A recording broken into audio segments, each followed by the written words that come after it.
Hello दोस्तों, मैं अभय Yadav NC academy की ऑनलाइन क्लास में आपका फिर से स्वागत करता हूं। आप लोगों को अगर ध्यान हो तो हम लोगों ने संज्ञा पढ़ा था, मैंने आपको अच्छे से समझा दिया था। अब करेंगे एग्ज़ाम ओरिएंटेड क्वेश्चंस की प्रैक्टिस, कैसे एग्ज़ाम में क्वेश्चन आते हैं। ओके, तो स्टार्ट करते हैं हम लोग पहले क्वेश्चन से।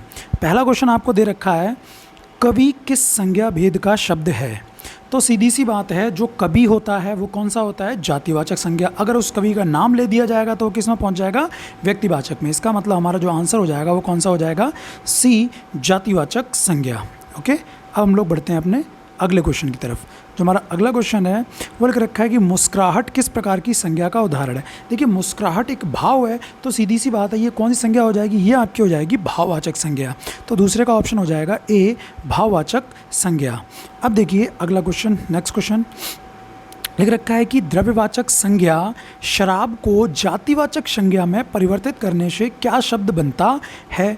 तो सीधी सी बात है, जो शराब है वो द्रव्यवाचक है। अगर शराब से मैं शराबी बना दूं तो किस में पहुंच जाएगा, ये पहुंच जाएगा आपका जातिवाचक में। तो इसका आंसर आपका हो जाएगा ए, जातिवाचक संज्ञा।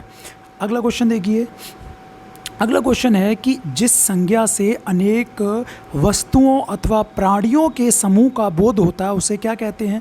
भाई सीधी सी बात है, समूह आ गया तो आपको सोचना ही नहीं है, सीधा आपको लगा देना है समूहवाचक संज्ञा पर। अगला क्वेश्चन देखिए, अगला क्वेश्चन है, भाव, दशा, धर्म, गुण या कार्य का बोध कराने वाली संज्ञा क्या कहलाती है। तो जहाँ भाव आ जाएंगे, गुण, धर्म, दोष आ जाएंगे, सीधी सी बात है वहाँ आपकी कौन सी आ जाएगी, भाववाचक संज्ञा। बिल्कुल भी आपको सोचना नहीं है।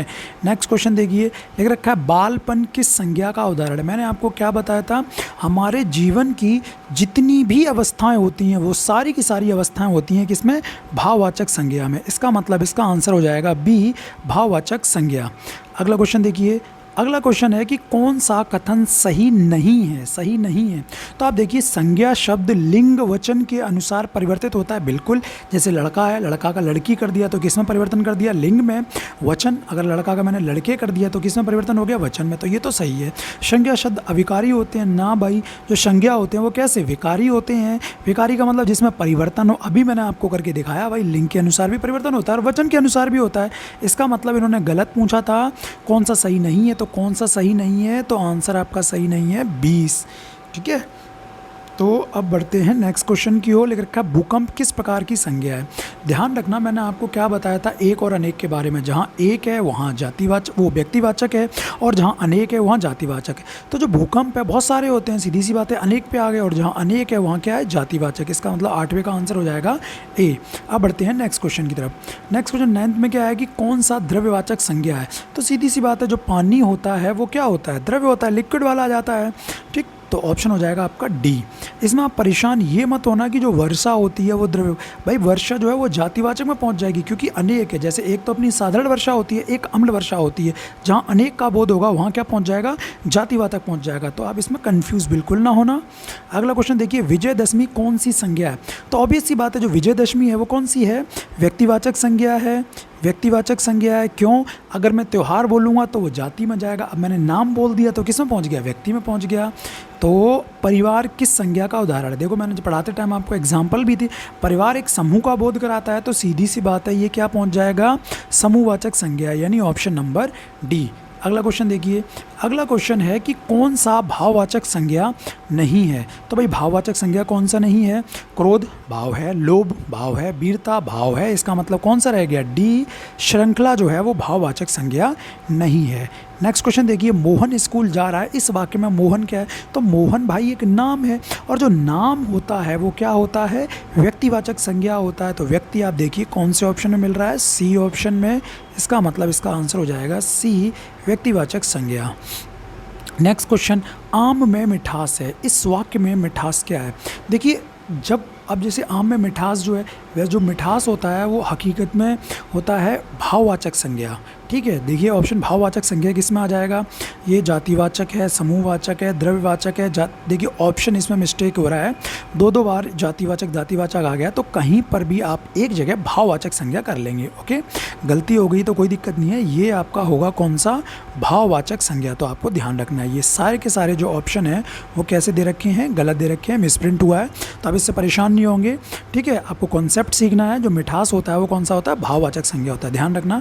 अब बढ़ते हैं हम लोग नेक्स्ट क्वेश्चन की तरफ। लिख रखा है कि मोर नाच रहा है, इस वाक्य में मोर क्या है, तो जो मोर है सीधी सी बात है जातिवाचक है। अगर उन्हीं मोरों में से उनके प्रकार की बात बोली जाएगी तो वो व्यक्तिवाचक पर पहुंच जाएगा। इसका मतलब इसका आंसर हो जाएगा जातिवाचक, option number D. Next question देखिए, वह अंगूर खा रहा है। अंगूर हम लोग जानते ही हैं गुच्छे में होता है और गुच्छे का मतलब होता है समूह। इसका मतलब सीधी सी बात है ये किस में पहुंच जाएगा, समूहवाचक संज्ञा में, यानी 16 का बी पहुंच जाएगा। नेक्स्ट क्वेश्चन देखिए, किस संज्ञा की गणना नहीं की जा सकती है, ठीक है, किस संज्ञा की गणना नहीं की जा सकती, किसे नहीं गिना जा सकता है, सीधी सी बात है हर किस, जितने भी हमारे संज्ञा के प्रकार होते हैं हर किसी को गिना जा सकता है, शिवाय किसके, भाववाचक। भाई प्रेम आप किसी को करते हो तो आप ये थोड़ा ना बोलोगे भाई कितना प्रेम करते हो, ठीक है, यानी इसकी कोई भी गणना नहीं की जा सकती है, यानी इसका आंसर जो होना चाहिए वो होना चाहिए डी। ओके, आप समझ गए होगे अच्छे से। अगला क्वेश्चन देखिए, मित्रता किस संज्ञा का उदाहरण है। भाई जो मित्र होता है, मित्र में लगा दिया ता प्रत्यय और जब प्रत्यय लग जाता है तो आपको क्या बताया था कि बन जाता है भाववाचक संज्ञा, यानी ऑप्शन नंबर ए। अगला क्वेश्चन देखिए, पुंज किस प्रकार का उदाहरण। पुंज का मतलब होता है गुच्छा, ग्रुप, समूह, और जहाँ समूह हो जाएगा, ग्रुप हो जाएगा, वहाँ आपका आंसर आ जाएगा समूहवाचक संज्ञा। निम्न में से व्यक्तिवाचक संज्ञा कौन सा है, नाम देख लो भाई, मंडल नाम नहीं है, सोना लड़ाई नहीं, यानी नाम कौन सा है, ताजमहल, ये हो जाएगा आपका ए। निम्न में से कौन व्यक्तिवाचक संज्ञा है, तो ताजमहल व्यक्तिवाचक संज्ञा है। अगला देखिए, नारी किस संज्ञा का उदाहरण है।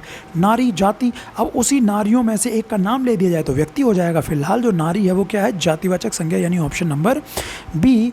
अगला क्वेश्चन देखिए, रुकावट, ठीक है, तो रुकावट क्या बता रहा है, भाव बता रहा है, तो सीधी सी बात है इसमें कौन सा आ जाएगा, भाववाचक संज्ञा। सोचना ही नहीं आपको। उदार में से भाववाचक संज्ञा क्या बनेगा, भाई उदार में प्रत्यय लगा दो तो उदार से क्या बन जाएगा, उदारता, यानी ऑप्शन नंबर सी बन जाएगा।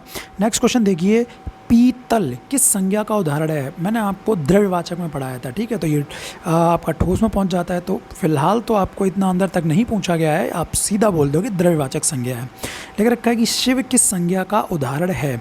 अगर मैं भगवान की बात बोल दूंगा, ठीक है, तो ये आपका पहुंच जाएगा किस में, जातिवाचक संज्ञा में, लेकिन शिव अब एक भगवान का नाम हो गया तो किस में पहुंच जाएगा, व्यक्तिवाचक संज्ञा में, यानी 26 का ए आ जाएगा। आगे, कामता प्रसाद गुरु को हिंदी का पाणिनि कहा जाता है। जब किसी की तुलना किसी से कर दी जाती है, यहाँ पर किसी को स्थान पर कुछ कह दिया जाए तो वहाँ पर ध्यान रखना है आपको, भाववाचक संज्ञा बन जाता है, यानी इसमें 27 का बी हो जाएगा, भाववाचक संज्ञा। 28 देखिए, इसमें भी देखिए सेम क्वेश्चन आ गया कि समुद्रगुप्त भारत का नेपोलियन था, यहाँ नेपोलियन किस प्रकार की संज्ञा है, तो सीधी सी बात है फिर से तुलना हो रखी है, यानी पहुँच जाएगा आपका भाववाचक संज्ञा, यानी option number C. Next question देखिए, गीता संज्ञा, गीता किस संज्ञा का शब्द है। जो गीता है एक नाम है और जहाँ नाम होगा वो कहाँ पहुँच जाएगा, व्यक्तिवाचक संज्ञा में पहुँच जाएगा, ए। आगे, कौन व्यक्तिवाचक संज्ञा शब्द नहीं है, व्यक्ति नहीं है, ठीक है भाई। देखिए, पटना एक नाम है, व्यक्तिवाचक है। रामायण नाम है पुस्तक का, व्यक्तिवाचक है। औरत नाम नहीं है, औरत पूरी जाति को बोध करा रहा है, इसका मतलब इसका आंसर हो जाएगा सी, ठीक है। और गंगा भी एक नाम होता है तो व्यक्तिवाचक होता है, हमें बताना था व्यक्तिवाचक कौन सा नहीं है, तो औरत को छोड़ के बाकी सारे के सारे व्यक्तिवाचक हैं। अगला क्वेश्चन देखिए, पंडित से भाववाचक संज्ञा क्या बनेगा, पांडित्य, पांडिताई, पांडिताऊ, यानी सारे के सारे बन जाते हैं, यानी ऑप्शन नंबर डी हो जाएगा इसका। 31 से कौन माता की भाववाचक संज्ञा है, तो माता से क्या बन जाता है भाववाचक, मातृत्व, मातृत्व, ये आपको एग्जाम्पल भी दिए थे। संज्ञा का भेद नहीं है, तो आप देखिए संज्ञा का कौन सा भेद नहीं है, भाववाचक होता है, जातिवाचक होता है, संख्यावाचक नहीं होता है, समूहवाचक होता है, यानी ऑप्शन नंबर सी ये नहीं होता है। अगला क्वेश्चन देखिए, लिख रखा है कि वर्षा संज्ञा से किस भेद का शब्द है। तो जो वर्षा मैंने अभी आपको बताया था जातिवाचक होता है, क्योंकि वर्षा अनेक प्रकार की होती है, जहाँ अनेक आ जाएगा वहाँ आपका पहुँच जाएगा जाति, यानी ऑप्शन नंबर सी। कौन एक पृथक संज्ञा का उदाहरण है। पृथक का मतलब ये होता है कि 3 एक प्रकार के होंगे और एक अलग होगा, उसी अलग को हमें छांटना है। जो रामायण है, ठीक है, एक पुस्तक का नाम है तो व्यक्तिवाचक हो गया। जो महाभारत है, ठीक है भाई, सीधी सी बात है ये व्यक्तिवाचक, बाइबल भी व्यक्तिवाचक, लेकिन किताब जो है वो किस में पहुंच जाएगा, ये आपका जाति में पहुंच जाएगा, यानी यही पृथक है इन तीनों से, यानी ऑप्शन नंबर आ जाएगा डी। आगे देखिए, कौन पृथक संज्ञा है, फिर से हमें अभी बताना है। शराब जो है, शराब द्रव्यवाचक है, जल द्रव्यवाचक है, तेल द्रव्यवाचक है, लेकिन जो शराबी है वो क्या, जातिवाचक संज्ञा, यानी ऑप्शन नंबर बी है। कबूतर किस प्रकार की संज्ञा है, तो सीधी सी बात है कबूतर में क्या पहुंच जाएगा, जाति पहुंच जाएगी। अगर कबूतर में कैटेगराइज कर देंगे, इन्हें हम लोग पृथक पृथक बांट देंगे, वो व्यक्तिवाचक में पहुँच जाएगा, जैसे कोयल होता है। कौन एक पृथक संज्ञा का उदाहरण है, किताब हो गया, किताब जातिवाचक है, आपका कलम हो गया, उसके बाद विद्यार्थी हो गया, उसके बाद गीता हो गया। तो सीधी सी बात है, 1 2 3 ABC में तो सेम दे रखे हैं, लेकिन गीता जो है वो व्यक्तिवाचक है, तो ऑप्शन नंबर डी जो है वो कैसा है, अलग है। कौन एक भाववाचक संज्ञा का उदाहरण है? तो भाव, सीधी सी बात है, जो प्रेम होता है वो क्या होता है, भाव। इसका मतलब आपका आंसर हो जाएगा ए। प्रेम हो गया, क्रोध हो गया, घृणा हो गया, ग्लानि हो गया, ये सारे के सारे क्या होते हैं, भाववाचक संज्ञा होते हैं। नेक्स्ट क्वेश्चन देखिए, आज का अंतिम प्रश्न है ये, शिष्टमंडल। भाई मंडल का मतलब ही ग्रुप हो गया, यानी समूह हो गया, और जब समूह हो गया तो कौन सा पहुंच जाएगा, समूहवाचक संज्ञा, यानी ऑप्शन नंबर बी पहुंच जाएगा। आप सभी लोगों को अच्छे से समझ आ गया होगा। ओके, अब हम लोग अपने नेक्स्ट पार्ट में जो हमने सर्वनाम पढ़ा था उसकी प्रैक्टिस करेंगे, और इसी क्रम में हम लोग हिंदी को स्टार्टिंग से लेकर एंड तक लेके जाएंगे। आप बने रहिए मेरे साथ। आप किसी भी एग्ज़ाम की तैयारी कर रहे हैं, यहाँ से आप 100% अपने एग्ज़ाम की तैयारी को आगे बढ़ा पाएंगे। ओके मित्रों, अब मिलते हैं नेक्स्ट वीडियो में, तब तक के लिए जय हिंद, जय भारत।